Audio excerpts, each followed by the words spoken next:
gumagawa ako ng cassava cake.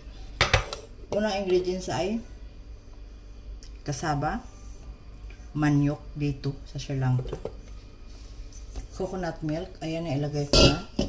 Isang ganito, 510 grams. At 510 grams din na milk maid. And 1/2 cup butter. 1 kilo pala ito. 1 kilo. Ilalagay na natin muna.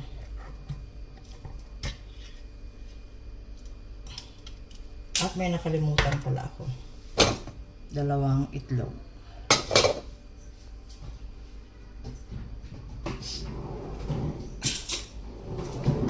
Siyempre, ilagay muna natin lahat ng wet ingredients. Sayang eh. Ganyan. Pagkatapos ng isang latang gata, ganyan, yung gata. Wala kasi akong tripod. Coconut. Ay! Gaga. Gaga ka. So, isang lata ng milk maid. No sugar. Ito na yung pinaka-sugar mo.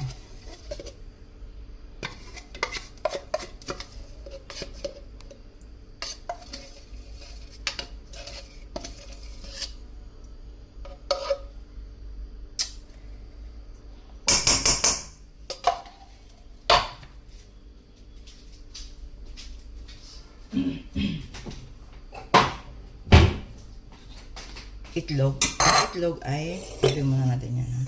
Babasagin muna natin ng separate ang itlog kasi mag-ano yan. Baka mamaya bulok. So, hindi siya bulok. Lagay natin isa.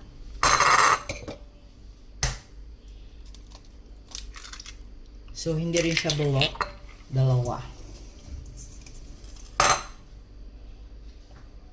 Continue natin ang ating condensed milk.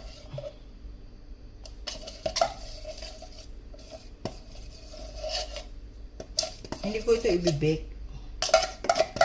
Ilalagay ko lang siya sa kawali. Sayang eh. Tapos, butter. 1/2. Melted butter. Yan. 1/2 cup. Yan. Okay na yan.